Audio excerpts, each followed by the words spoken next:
Thank you very much, Mr. Chairman. Thank you for the witnesses for joining us today. I think today's hearing comes at a pivotal time as small business manufacturers are leading a resurgence in American manufacturing, powered by new export opportunities, strengthened supply chains, major new investments, and new tools from the Small Business Administration that are helping firms to reshore and scale here in the United States. The Trump administration is taking meaningful steps to create an environment where this revival can flourish, and House Republicans have complemented these efforts, most notably through the One Big Beautiful Bill, which ensures small businesses can keep more of what they earn and reinvest in their operations and workforce. As part of that broader agenda, and in conjunction with today's hearing, I'll be introducing my Made in America Integrity Act.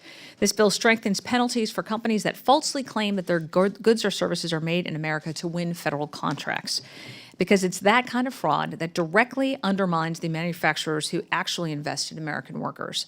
This bill protects the integrity of that designation for those who have truly earned it. And of course, manufacturing grows dependent on tax certainty. The One Big Beautiful Bill Act made permanent key provisions like bonus depreciation, 20% small business deduction under Section 199A, and immediate R&D expensing. Manufacturers have been very clear that without these policies, we would see fewer jobs, lower wages, and slower growth. And I appreciate, Mr. Crane, you and your association's comments today.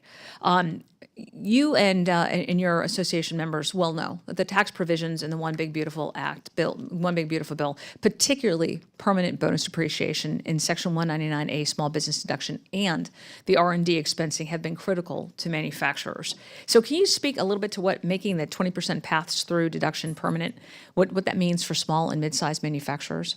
Absolutely. Thank you for that question, Congresswoman. Taking a step back, coming into this year, the 199A deduction was scheduled to expire, as well as so many other provisions from the Tax Cuts and Jobs Act. Our analysis showed that had those provisions been allowed to expire, we would have lost 6 million American jobs, not a cost the economy could bear, and certainly not one that you all were willing to let it bear, which is what led to the passage of H.R. 1. When we think about the pass-through deduction, the 199A deduction specifically that you mentioned, 96% of manufacturers are organized as pass-throughs. So their effective tax rate— What percentage? 96% of manufacturers are organized as pass-throughs. So their effective tax rate is dictated by whether or not the 20% pass-through deduction exists. Thanks to the One Big Beautiful Bill Act, it does exist. It's made permanent. So we have a lower effective tax rate on a permanent basis that allows manufacturers to keep more of what they've earned and invest those dollars in their communities across the country. Thank you. Mr. Mosier, you were, I know that Congressman Mosier had asked you a question, basically what reshoring trends that you have seen, and in your experience, what motivates some companies to be able to reshore operations back to the U.S. Can you just expand on that? You know, in our survey this year, we asked companies, we gave them 5 choices of policy actions that could drive them to bring back what percentage of what they now import. And they gave nice responses for lower taxes, less regulations, lower dollar, things like that. They gave the highest priority to skilled workforce, significantly higher than any of the other things that politicians typically talk about, and because they understand that if we're going to increase significantly in manufacturing, you need more people to do it, and you need better trained people, because we don't do as good a job of training hours as, say, Germany, Switzerland, Austria, China do, where they have good apprentice programs, excellent training.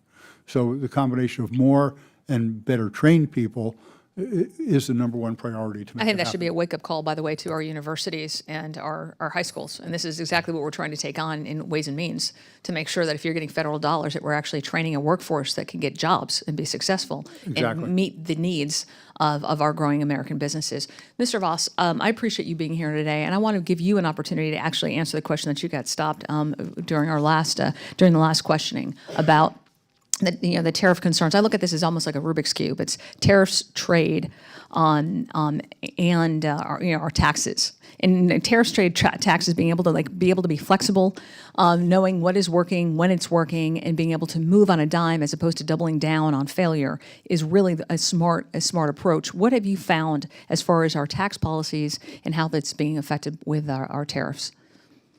Well, there's many puts and takes as it relates to an income statement of a business. Taxes are one of the takes. Tariffs are one of the takes. The current tax and incentives made it a put for us. So these things, we're constantly balancing those things. My point is that, I'm not here as a political person. I'm here as a business person, and no one can debate the fact that manufacturers in the U.S. have been at a huge disadvantage for decades. It started to be corrected. We've been competing against foreign competitors since our existence. It's been very tough because of the unfairness associated with how they're treated. So it's a breath of fresh air. We're gaining business as a result of the tariffs. Bless you. Thank you. Gentlelady's time is up. The things that we buy from overseas, we have not paid a very small fraction of what the tariffs is. They have eaten most of them. Now, on the other hand, tariffs have been bad for me because Gentlelady's time brought is in up. equipment that I got tariffed on that probably shouldn't have. Awesome. Thank you very much. I yield back.